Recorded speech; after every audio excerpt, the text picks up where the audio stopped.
Pak Wali tadi baru saja diletakkan batu pertama di Pasar Wameo terkait dengan pembangunan pasar di sana. Bisa dijelaskan soal pasar tersebut, Pak Wali? Iya, jadi pasar ini sebenarnya untuk revitalisasi Pasar Wameo yang dibiayai dari DAK.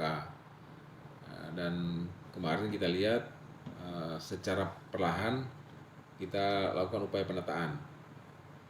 Jadi yang kita bangun kembali ini sebenarnya dari bangunan los yang selama ini digunakan untuk apa namanya, pakaian bekas itu. Nah, kami dalam perancangannya meminta kepada konsultan untuk membuat tempat itu menjadi multifungsi. Jadi salah satu konsepnya adalah sistem penyimpanannya, ya sistem gudangnya. Karena masing-masing penjual itu kan biasanya mereka membuat kotak yang sekaligus menjadi tempat jualan. Sekarang kotaknya itu di bawah tanah, di bawah, ya digali ke bawah sehingga permukaan itu rata.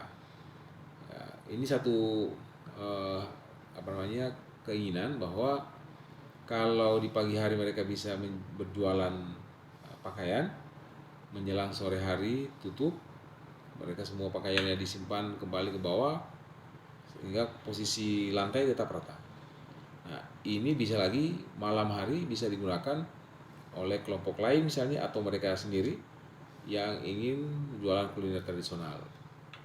Ini juga selain menambah durasi putaran ekonomi, juga tingkat keamanan di pasar itu akan terjaga karena aktivitas ekonomi di pasar tidak berakhir sampai dengan jam 6 sore, tapi setelah maghrib bisa dibuka lagi untuk jualan-jualan. Karena kami melihat memang animo masyarakat kita untuk ber-UMKM dengan milih kuliner sebagai salah satu pilihannya, ini tumbuh berkembang di kota kita. Saya kira sudah menjadi salah satu ciri kota bahwa masyarakat itu sudah banyak yang makan di luar rumah atau membeli barang jadi disebabkan karena tingkat kesibukan yang apa namanya, yang padat sehingga banyak keluarga itu sudah menyiapkan makan malamnya dengan membeli.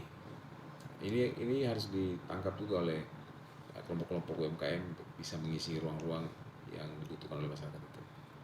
Nah, sehingga pasar kita nanti bisa multi, di siang hari dipakai untuk pakaian, di malam hari dipakai untuk kuliner, atau untuk kepentingan tertentu untuk digunakan oleh masyarakat setempat untuk hal-hal yang bermanfaat lainnya. Pak Wali itu kan bukan dari APBD ya, dari DAK. DAK. Anggarannya sekitar berapa itu, Pak Wali? Kalau anggarannya saya kurang tahu persis.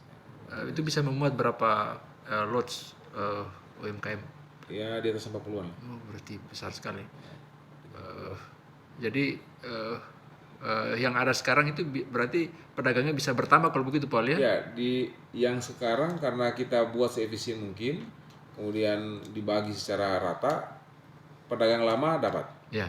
Dan mungkin ada tambahan beberapa untuk yang baru. Apalagi tadi itu 2 shift ya? Ya, kalau misalnya 2 shift bisa digunakan oleh mereka sendiri yang ingin mengembangkan usahanya di malam hari dengan beralih di siang hari pakaian dan malam hari kuliner, atau mungkin ada orang lain yang mau menggunakannya. Nanti diatur tersendirilah oleh internal mereka. Berarti volumenya akan lebih besar lagi jumlah pelaku usahanya. Iya. Termasuk omzetnya juga berarti bisa lebih besar lagi, Pak Wali ya? Siapa tahu dengan adanya aktivitas itu, karena itu di tengah pasar. Ya. Ini sekaligus membuka ruang kepada pedagang-pedagang lainnya di Wameo untuk jangan berakhir di jam 6. Karena tingkat keamanannya sudah terjaga, terus putaran ekonomi juga masih terus berjalan sampai dengan malam hari. Saya kira ini juga pasti akan ada dampaknya buat kekuatan ekonomi keluarga para pedagang di sana. Oke, makasih, Pak Wali.